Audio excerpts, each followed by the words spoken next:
శ్రీ గురుభ్యో నమః. శ్రీ మహాగణాధిపతయే నమః. శ్రీమాత్రే నమః. అందరికీ నమస్కారం.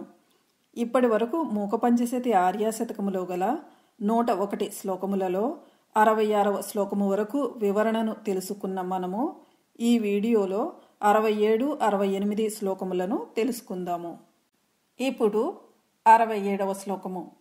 ఈ శ్లోకములో అమ్మవారు ఆనందపాక భేదముగా చెప్పబడినది. శ్లోకము: అధికాంచి వర్తమాన మతులాం కరవాణి పారణమక్ష్ణోః ఆనంద పాకభేద మరుణిమ పరిణామ గర్వపల్లవితాం. విడతీసి చదివిన శ్లోకము: అధికాంచి వర్తమానాం అతులాం కరవాణి పారణాం అక్ష్ణోః ఆనంద పాకభేదాం అరుణిమ పరిణామ గర్వపల్లవితాం. అధికాంచి అంటే కాంచీనగరమునందు, వర్తమానాం అంటే నివసించుచున్న, అధికాంచి వర్తమానాం అంటే కాంచీనగరమునందు నివసించుచున్న. అతులాం ఈ భాగమునకు ఆనందపాక భేదాం భాగమును కలిపి చూస్తే అతులాం అంటే సాటిలేని, ఆనంద పాకభేదాం అంటే ఆనంద పాక భేదమును. మొత్తం మీద అతులాం ఆనంద పాకభేదాం అంటే సాటిలేని ఆనంద పాకభేదమును, అంటే అంతులేని ఆనంద విశేషమును. అరుణిమ పరిణామ గర్వపల్లవితాం ఈ భాగంలో అరుణిమ అంటే ఎరుపు, పరిణామ అంటే పరిణామము యొక్క, గర్వ అంటే గర్వ, పల్లవితాం అంటే పల్లవమును. అరుణిమ పరిణామ గర్వ పల్లవితాం అంటే ఎరుపు పరిణామము యొక్క గర్వ పల్లవమును.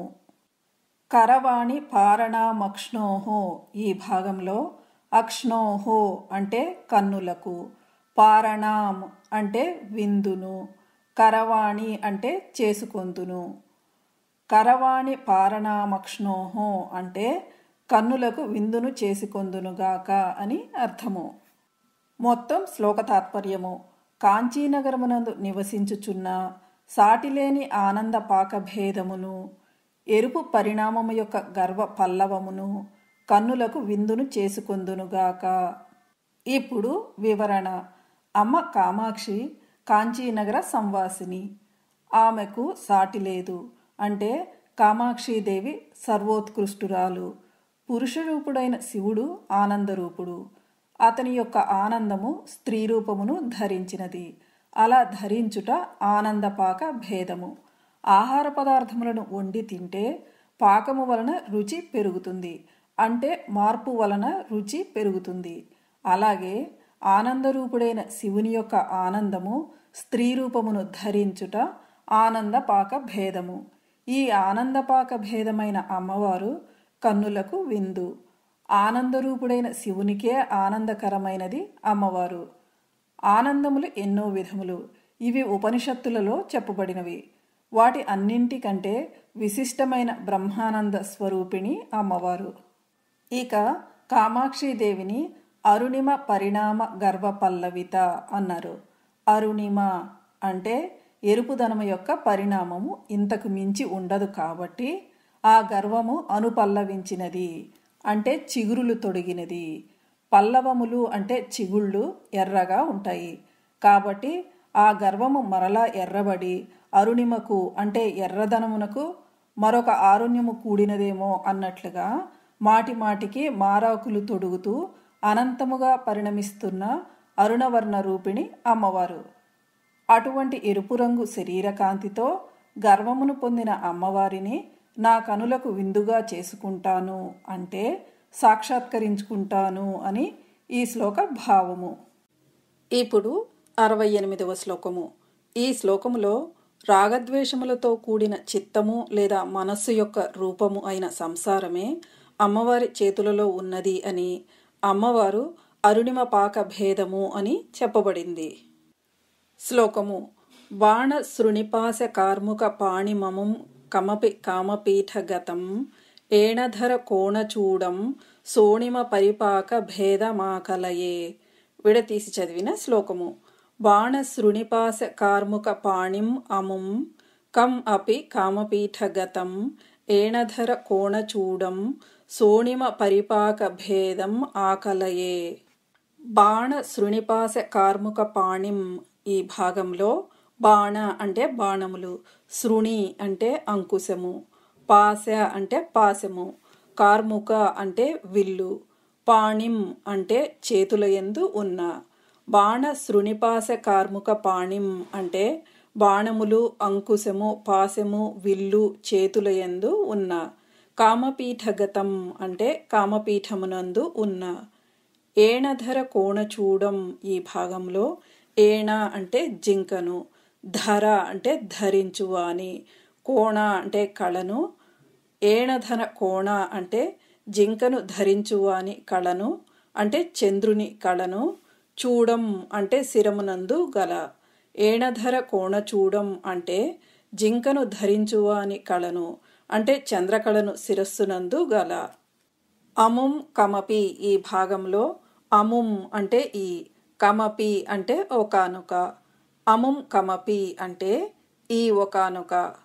సోణిమ పరిపాక భేదం ఆకలయే ఈ భాగంలో సోణిమ అంటే అరుణిమ అంటే ఎరుపు తనుపు, పరిపాక అంటే పరిపాక, భేదం అంటే భేదమును, ఆకలయే అంటే ధ్యానించెదను.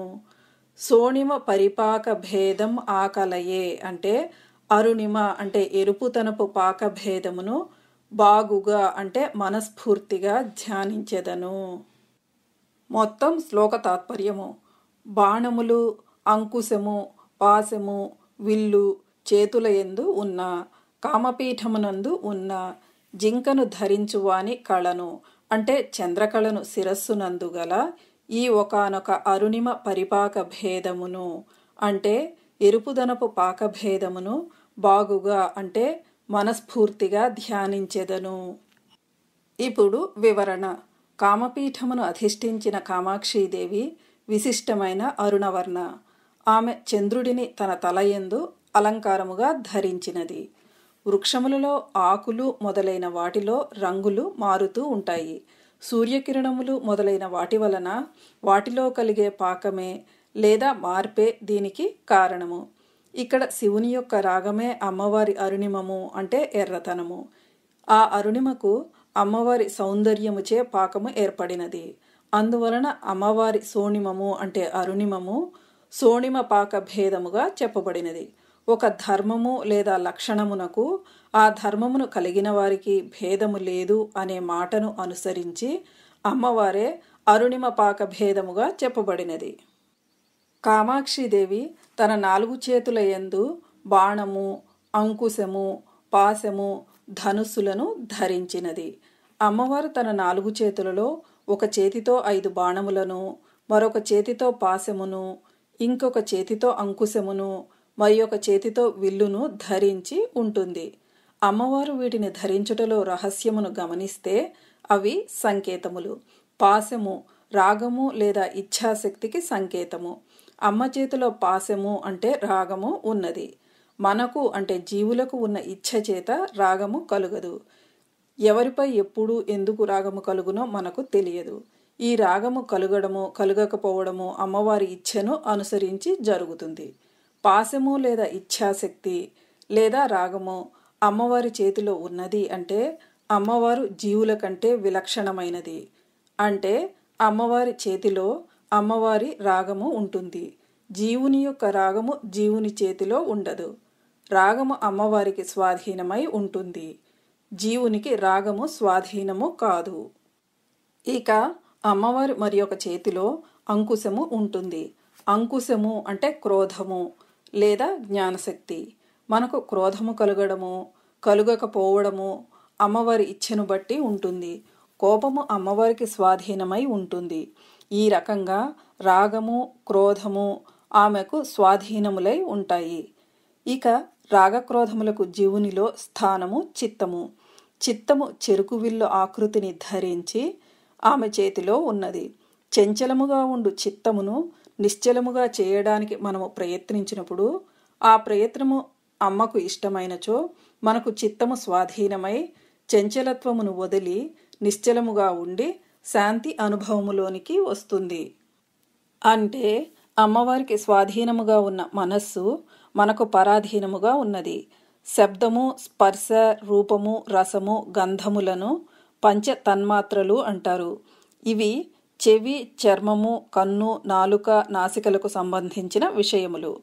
మన చిత్తములలో శబ్దము, స్పర్శ, రూపము, రసము, గంధముల పట్ల రాగము కానీ ద్వేషము కానీ ఏర్పడుతుంది. ఈ విషయముల పట్ల ఇంద్రియములకు గల ఆకర్షణ రాగము యొక్క పని కాగా, వాటి పట్ల విముఖత క్రోధము యొక్క పని. అయితే ఈ విముఖత జ్ఞానులకు శాశ్వతముగా ఉంటుంది. మూకమహాకవి రచించిన మూకపంచశతిలోని 5 శతకములలో మొదటిదైన ఆర్యాశతకములో గల 101 శ్లోకములలో ఈ వీడియోలో మనము 67, 68 శ్లోకములను తెలుసుకున్నాము. వచ్చే వీడియోలో మనము 69, 70 శ్లోకములను వివరణతో నేర్చుకుందాము.